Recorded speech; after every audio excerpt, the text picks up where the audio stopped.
we realize and start to face the horrible truth that everything we've been told is a lie.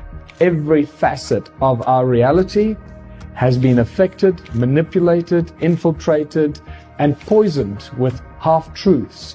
It's not always completely a lie, but the best way to tell a lie is you keep a little bit of the truth and then you're surrounded by a lot of falsifications. This is something that's been going on not just the last few decades by our governments and our corporations and the banks and those that pretty much run the world. It's been going on for centuries and it's been going on for millennia.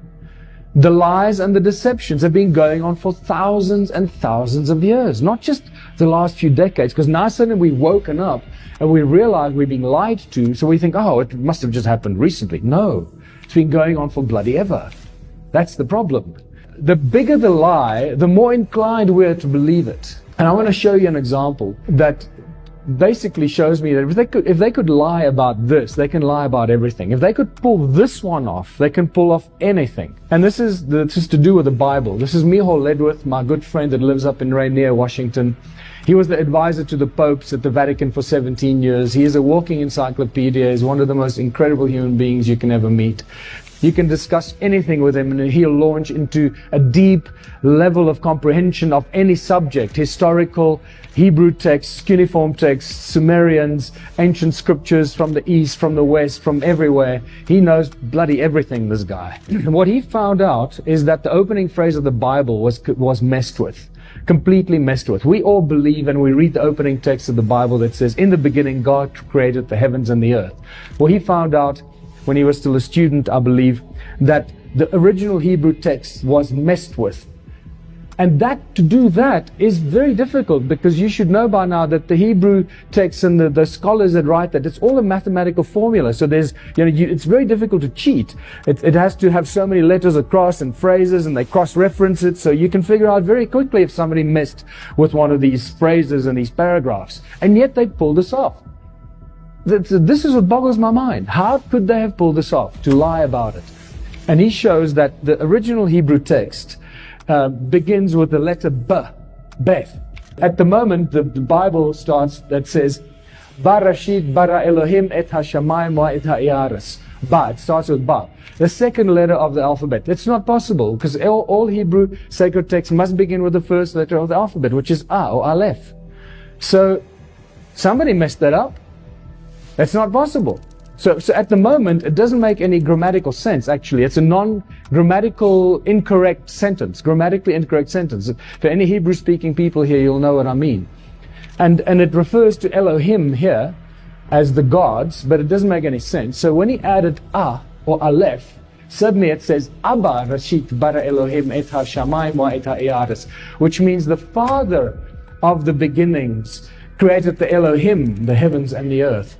The Father of the beginnings created the Elohim, the heavens and the earth. And suddenly the Elohim no longer is God, or the plural of gods, as we perceive it from the incorrect first statement of the Bible. Now, if they could pull that off and lie to us about that, they can bloody pull off anything. There are three holy cows of our education system that I love to talk about. And these three holy cows that many people find untouchable are that we evolved out of apes. Nothing can travel faster than the speed of light, and energy cannot be created or destroyed. It can only be converted from one form to another. Now, if you mention these in any kind of scientific debate with professors and very clever people from universities, they'll all sit and nod and argue, yes, absolutely, that's how it is. All bull, absolute lies. The theory of evolution remains a theory of evolution. There is no scientific evidence ever shown that we evolved out of apes. It's all bogus that was put into our history books to remove us from a creator or any kind of creation process or the possibility of being created by other ETs or any such activity. So the theory of evolution is all part of the long line of lies and misinformation and deception that goes back thousands of years. It's not something that started recently. Right? The fact that nothing can travel faster than the speed of light was shattered already in 2005, but many ways has been shattered already. Even when Paul Dirac won his Nobel Prize in 1933, actually part of the Nobel Prize, or his quantum theory that he won the prize for, shows that subatomic particles move faster than the speed of light. But that was never brought up while he was receiving his Nobel Prize. So all these, like, it's just like such nonsensical crap, and we all buy it because we believe these people at university are very clever. So at 2005, at the Middle Tennessee State University, 2 undergraduates and 3 high school students, I believe, propelled sound faster than the speed of light. And this was very quickly written up in the American Institute of Physics in 2007 and then hidden from sight. And again, this is what they do all the time. They publish it so they can use it as a trump card later. Oh, well, we knew about this all along. Look, we published it in 2005 or 2007. And they hide it because they don't want people to know that you can propel sound faster than the speed of light. Of course you can. Why? Because sound is the source of all things. Sound is the creative source of everything, including light. We cannot create or destroy energy. Energy can just be converted from one to another. And then the next breath, they tell us that we all come from the Big Bang. There was nothing, and then suddenly everything is here. So hold on, so I thought you can't create energy. So what happened here? Oh, no, but the energy was already there. It was just in a very, very, very tiny infinitesimal point called the singularity. So it was always there. That's how they get away with the that you can't create or destroy energy. I believe that this is all part of the agenda to keep us dumbed down and manipulated. If you look at the photographs from NASA, if you can believe them, of these spectacular pictures of nebulae and these nebulae, the Horse Nebulae and the Eagle Nebulae and all this nebulae and the Eye Nebulae and all this, and they tell us that there are trillions of stars being born every second. Okay, wow. But I thought we can't create energy.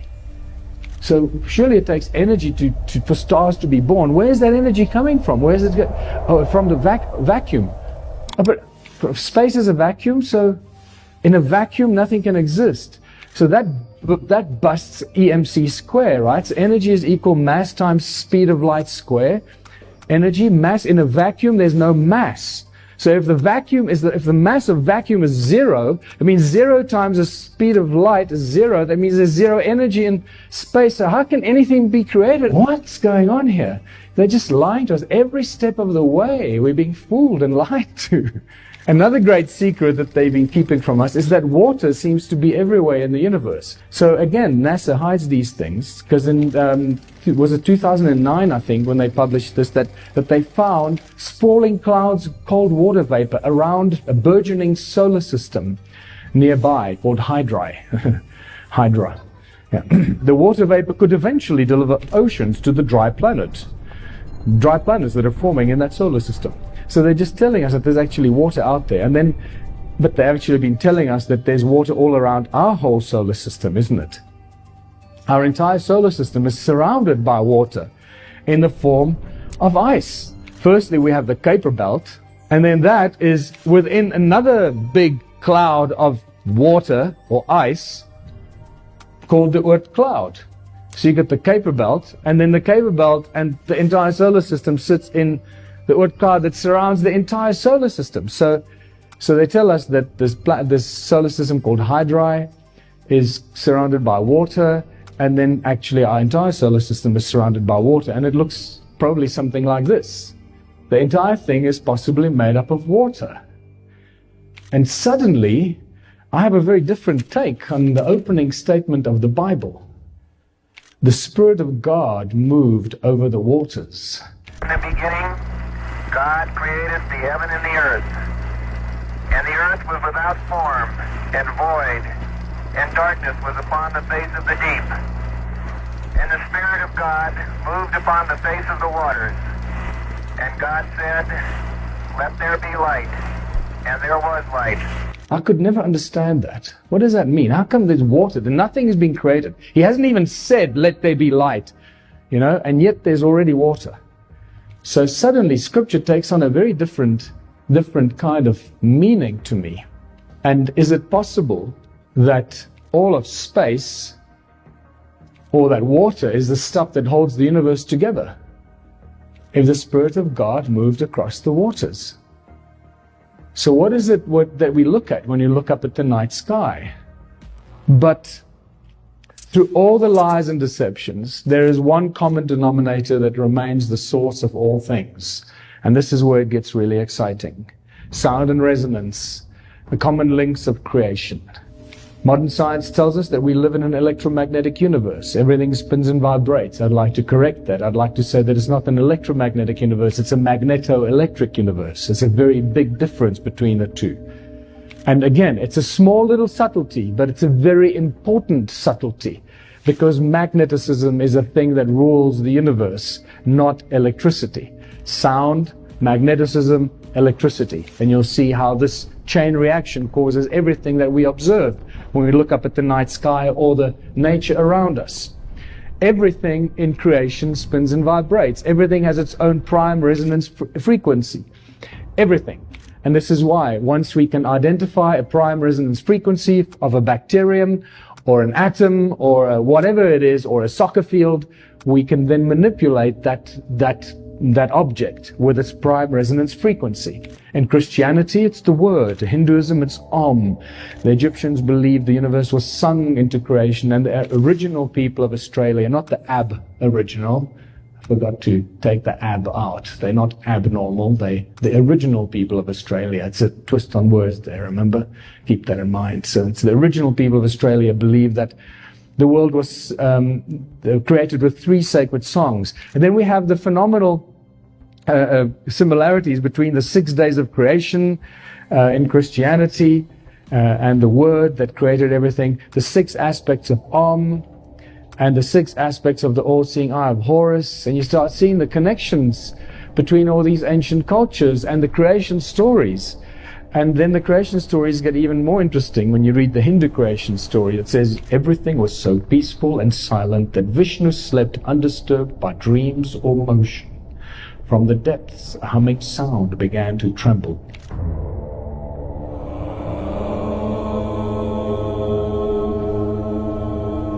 It grew and spread, filling the emptiness and throbbing with energy. The night had ended.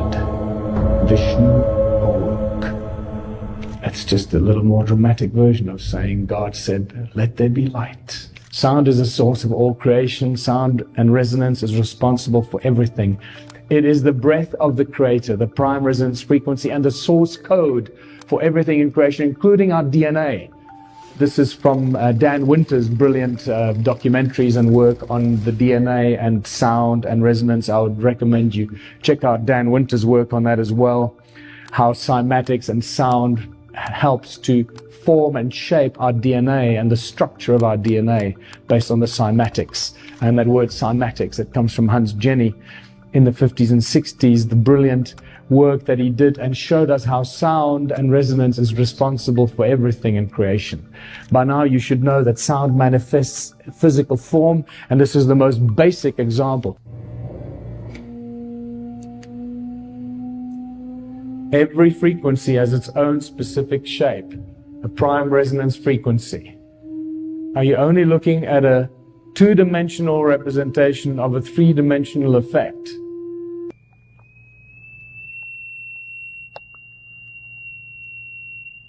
And this is just in the spectrum that we can hear. You can imagine in the low frequencies that we can't hear, it has the same effect.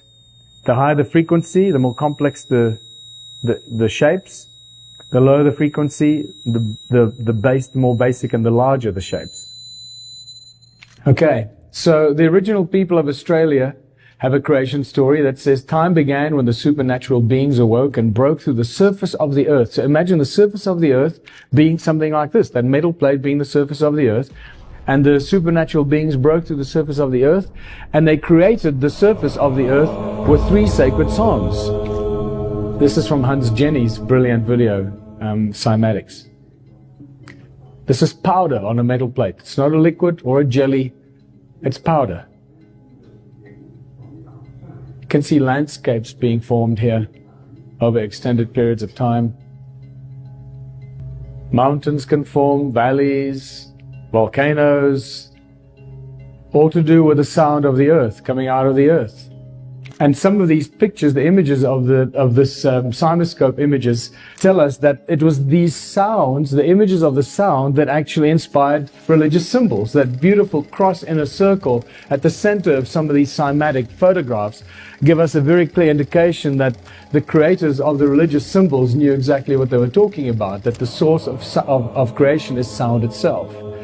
And that takes us to what sound does. Sound pretty much does everything you can imagine because it's a source of creation. Ancient civilizations understood sound and frequency, and they used it for everything. They used it as a tool, and they also used it to control and manipulate humanity. This is nothing new. We know by now that the pineal gland is pretty much what represents the all-seeing eye of Horus. It's a receiver, it's a transmitter, it's a powerful tool that we should be using, but we're not, because it was manipulated with and probably compromised. And it seems that these ancient beings, these either bird-headed beings or winged beings, used these cone-shaped tools and other techniques to manipulate our pineal gland and manipulate our DNA. They controlled us, the tree of life or the DNA, and they probably used sound and frequency to do that with. But what's important is to look at, so we got a pine cone, a cone-shaped tool in his hand, and that weird wristwatch that has got these 12 cone shapes pointing at the center. And then also this here. This here looks just like the stone tools that I've been picking up, a cone-shaped tool on his arm. Seems like everything is encoded here when they draw these or carve these things. It's not just accidental. Everything has got a reason why it's there. So you'll realize why that is so important, because this wristwatch with those 12 cones pointing at the middle shows us that they weren't only controlling our thoughts and our minds with sound and frequency and magnetics in ancient times, but we've been doing it for ages now. There's your all-seeing eye of Horus. There's your half of that weird wristwatch with the 6 cones facing the middle, all controlling us with sound and frequency. And this brings us to using sound as a tool in technology. Sound creates light. It's very obvious. We know that God said, let there be light, and you can do this yourself by attaching a speaker to an LED light and see what happens. The medicine wheel is a cross in a circle that represents sound, that primordial source of sound, that shows that the Native American healers knew that sound could cure and could heal. This is a Sumerian seal that represents sound, and also this is where the swastika has its origin, in sound and resonance. Royal Raymond Rife, you should know by now, that cured with the man that found the cure for all disease with sound and resonance. They were converted to electric impulses. And in a library in Sedona is his handwritten manuscript that you can read all his handwritten frequencies that he wrote down for cures for all the disease. This all the different cancers. This is for diphtheria. This is for tuberculosis. Lakovsky, the multiple wave oscillator, that has got an incredible record of curing all kinds of diseases, including cancers. And more recently, Anthony Holland, who in a TED talk in 2011 shows how he cures cancer with sound frequencies. And since then, we've not heard anything of him. He's sort of disappeared. These are the first videos taken. We showed these videos to our friends in the biology department. They said they hadn't seen anything quite like it. Seems to be a new phenomenon. These organisms are being shattered by our electronic signals. This is a harmless organism, almost friendly, a little Blepharisma. And normally they're very fast swimmers, but when you approach a frequency to which they are vulnerable, they begin to slow down, then they stop, and then they begin to disintegrate within about 3 minutes. So first we attack pancreatic cancer. Take a good look at this slide, because the next one will look quite different. After we treat these cells, they change their shape and size, and they begin to grow long, rope-like structures out the sides. They look something like antennas. I call them bioantennas, for biological antennas. It's as if the cancer cells are trying to tune into our signal. We now know that cancer is vulnerable between the frequencies of 100,000 hertz and 300,000 hertz. So now we attack leukemia cells. Leukemia cell number 1 tries to grow a copy of itself, but the new cell is shattered into dozens of fragments and scattered across the slide. Leukemia cell number 2 then hyperinflates and also dies. Leukemia cell number 3 then tries to make another cancer cell. The new cell is shattered and the original cell dies. I think you get the gist of it. Sound continues to amaze us. Sound can levitate. By now, you would have seen this many times. Just a very quick idea that sound actually does levitate things. But this is not how the ancients used to levitate the very big, heavy objects. This is a very different technique used here. This is just pressure waves that can levitate things, very light objects. But it does give you the ability to imagine that sound actually levitates. John Keely levitated stuff and drilled sound, holes with sound in 1888 already.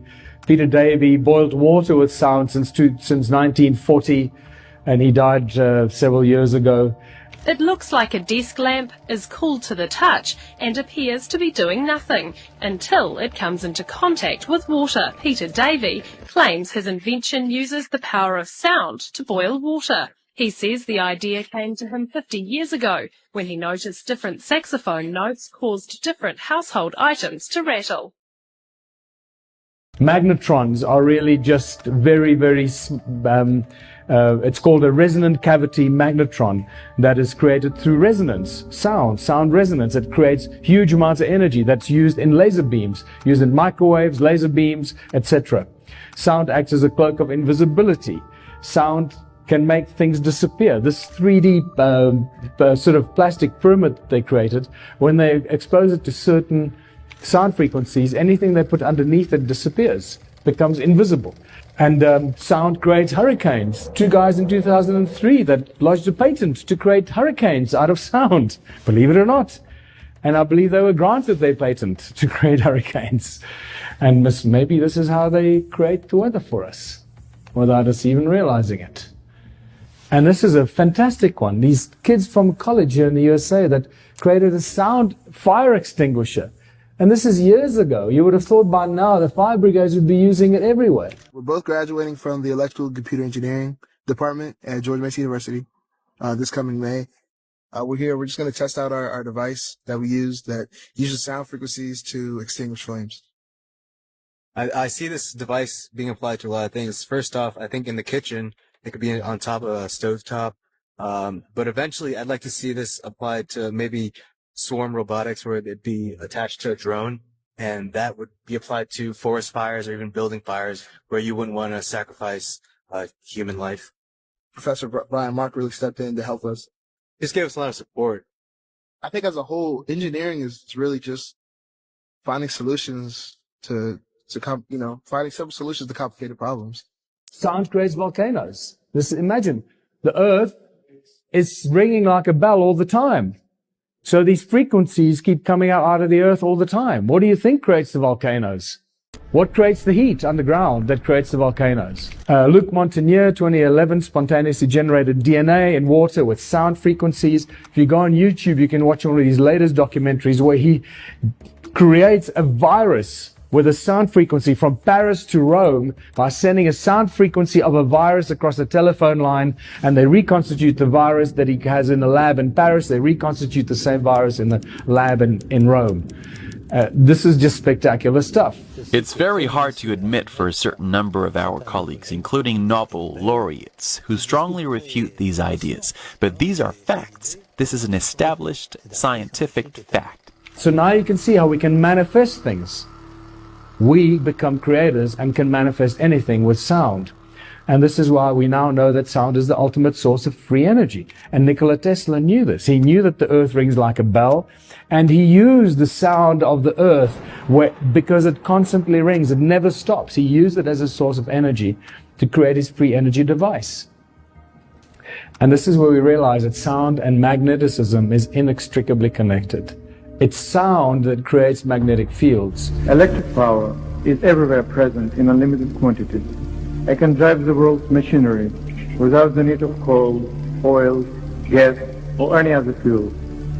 This new power for the driving of the world's machinery will be derived from the energy which operates the universe, the cosmic energy. And moving magnetic fields create electricity. It's in that order that creation seems to happen. So we don't live in an electromagnetic universe, we live in a magneto-electric universe.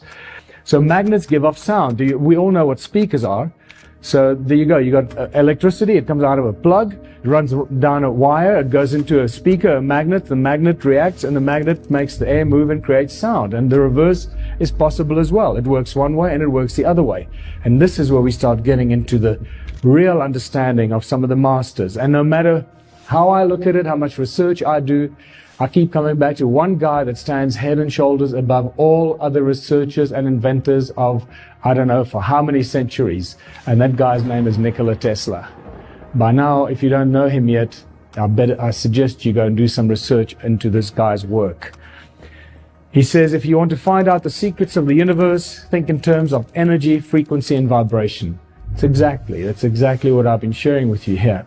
Here is a picture of an electron. There's a picture taken about a decade ago. They tell us that this is a light beam or electron riding a light beam. Can you see a particle anywhere in this picture?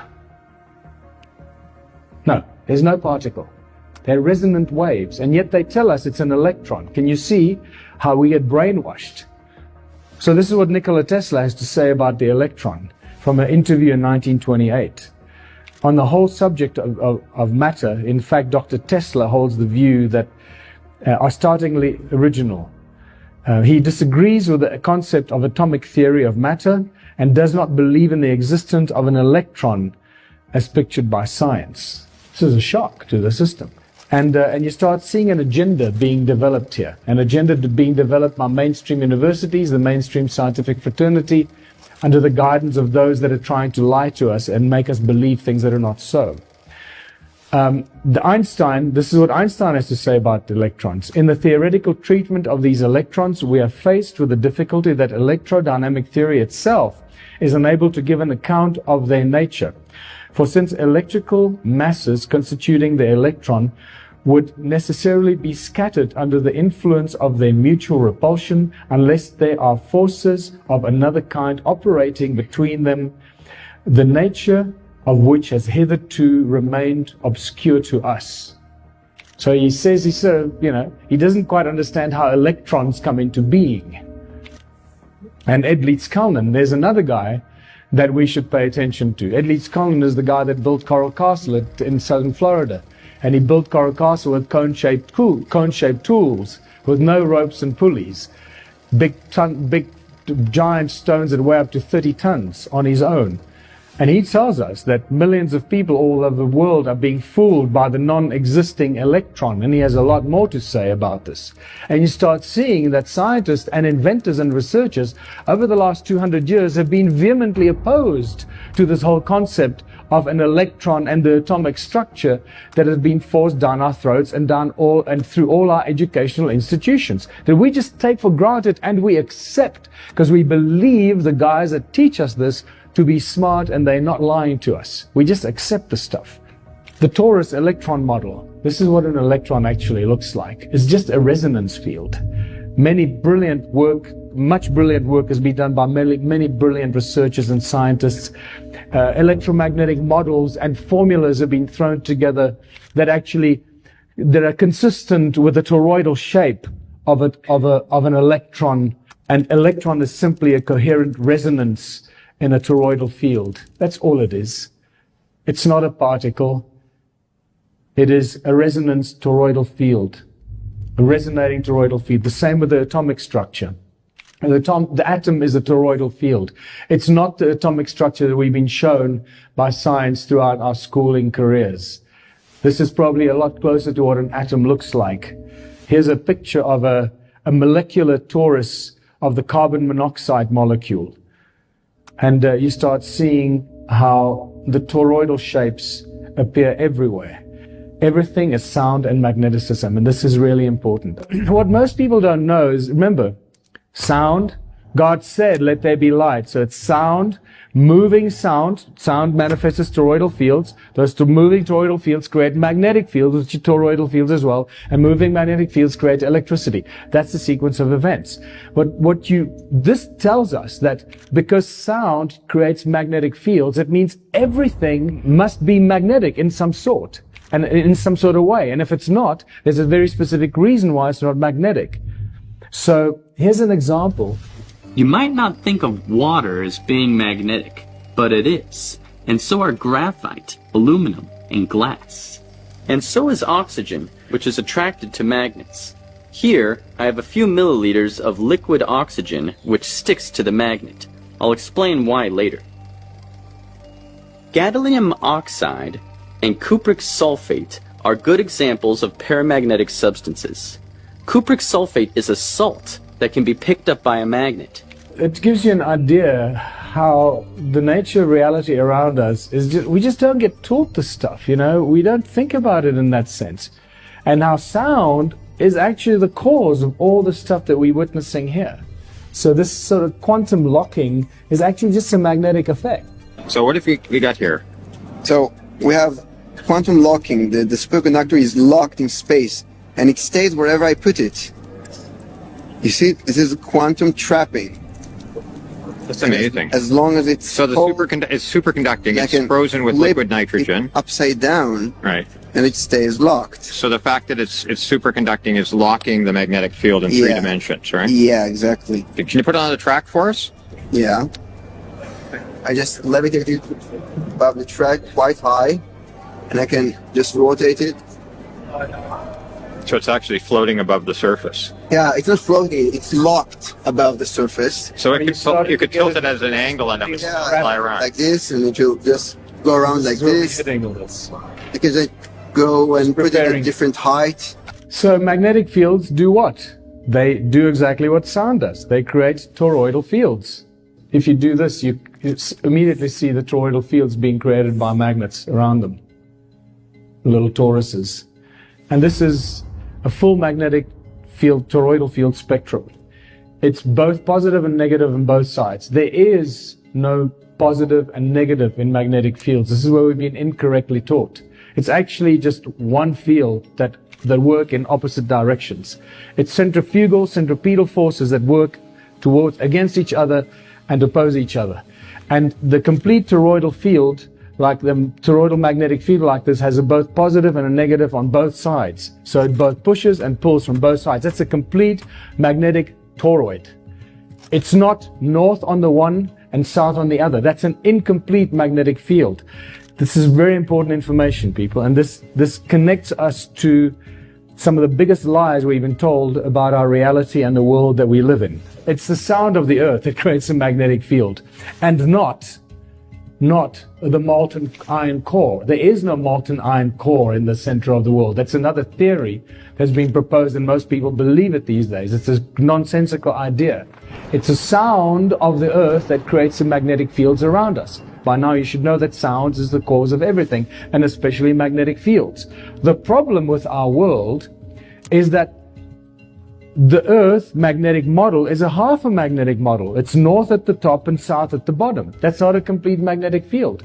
And as far as I'm concerned, it's impossible for an Earth-like object to be in a complete magnetic field like the toroidal shape of our solar system and be an incomplete magnetic field itself. Can you see why I would say that? It doesn't make any sense. Our Earth is a half a magnetic field, an incomplete magnetic field, floating around in a complete magnetic field called our solar system. It would correct itself and over billions of years become a balanced toroidal magnetic field. How that would affect the shape of the Earth, I don't know. I'm going to let you figure that out. But this is what a complete and balanced toroidal magnetic field looks like. And what it does, it has an accretion disk in the middle. There you can see that yellow accretion disk. That's the center of the magnetic field. Whichever way you turn it, it's the same. As above, so below. we start to understand some of these basic fundamentals of creation, all coming from the breath of God, the breath of the Creator, the words that we utter. Everything that we say and create has the same effect, creating these complete, perfect magnetic fields. This is what the toroidal fields look like, or that are created by the sounds we make when we speak. And phenomenal research and work has been done to show us what the different toroidal shapes and fields look like of different letters and different sounds, especially vowels. And then as we speak, these toroidal fields that we manufacture and we create with our mouths, infinite forms, infinite shapes, infinite creativity that we manifest, actually become scalar waves and scalar technology that go into all of creation and permeate all of creation instantly.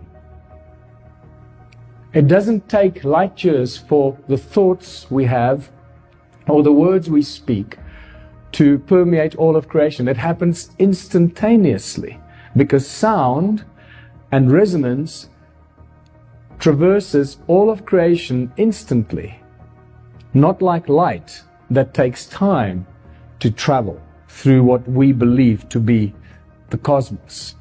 And here the toroidal shapes of color, incredible work shows us that how the different kind of structures and toroids that color actually creates, and how it manifests in different and the various sacred geometrical patterns that we've become familiar with. Now you start to understand that every time you look at something that's carved out in a rock, or a symbol, or the caduceus, everything carries its frequency, and actually when you're looking at it, you're picking up the image, and the sound is entering your subconscious through the fact that you're observing it and looking at it.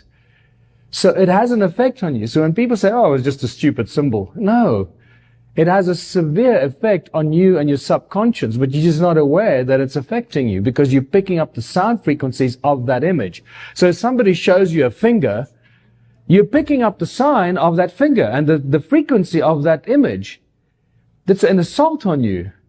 It's not just a benign little gesture. It's a serious assault on you.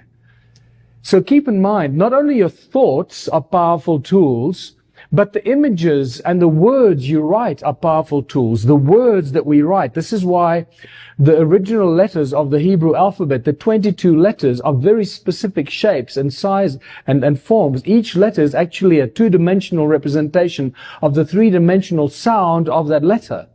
That's been reduced to 2D. Now you get a better understanding of how that is possible. So the tools that have been given to us of thought, of language, of vocabulary, of letters, of the alphabet are powerful tools. And this is why wizards and witches could cast spells with their spelling, right? Cast spells. And we do spelling at school. So we're actually learning to cast spells without realizing what we're doing. And this stuff is just so brilliant. When you start breaking this knowledge and this information down, you get into the deeper understanding of the power that we have, the incredible, powerful beings that we are, because we are one with God. We are one with the Creator. We come from the same creative source. And we are all imbued with all that knowledge and information runs in our DNA.